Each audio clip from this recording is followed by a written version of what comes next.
Paano kung rebound lang pala ako? Yan po ang pag-uusapan natin sa episode na ito.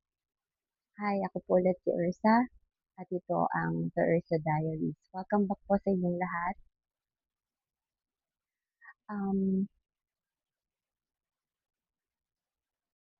Paano kung pagkatapos ng mahabang relasyon, may dumating agad na tao para maging karelasyon mo? Tapos, kalaunan, nalaman mong rebound ka lang pala. Ouch! Aray mo. Minsan kapag nasasaktan kasi tayo, gusto natin may dumating agad. Gusto natin may kapalit agad. Hindi dahil handa na tayong magmahal at hilom na tayo, kung hindi dahil gusto nating mabawasan yung sakit. May mga taong lumalapit sa atin, hindi dahil handa silang mahalin tayo ng totoo. Kung hindi, sila rin sugatan, kagaya mo. At doon nagsisimula yung mas mahirap na kwento. Hindi lahat ng nagpapakita ng interes ay handa na sa seryosong relasyon. Hindi lahat ng nagpapakita ng interes totoo ang sinasabi sa'yo. Maraming non-committal, ika nga. Hindi rin lahat ng mabait sa'tin ay siya na yung tamang tao. Minsan kailangan muna natin itanong, handa na ba kami? O pareho lang ba kaming naghahanap ng pansamantalang takbuhan? Pareho lang ba namin kailangan ng panakipagbutas?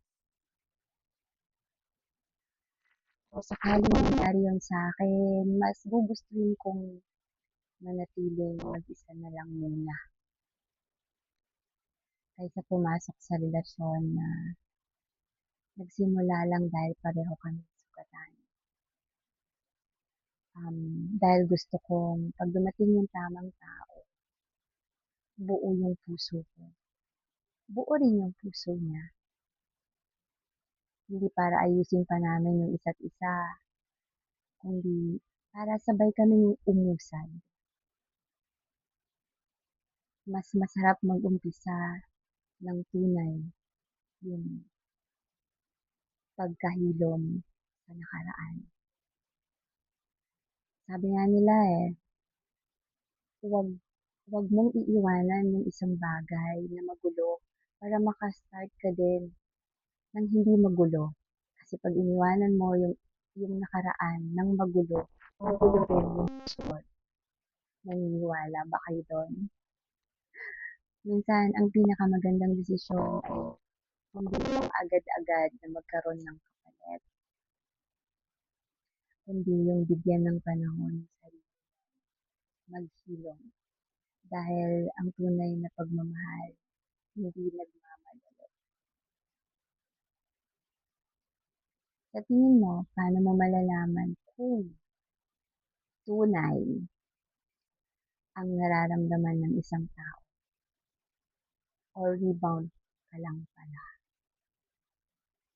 Gusto kong mabasa yung mga pananaw niyo tungkol sa episode na to. Lagay niyo po sa comment. Ako po ulit, si Ursa. At ito ang The Ursa Diaries.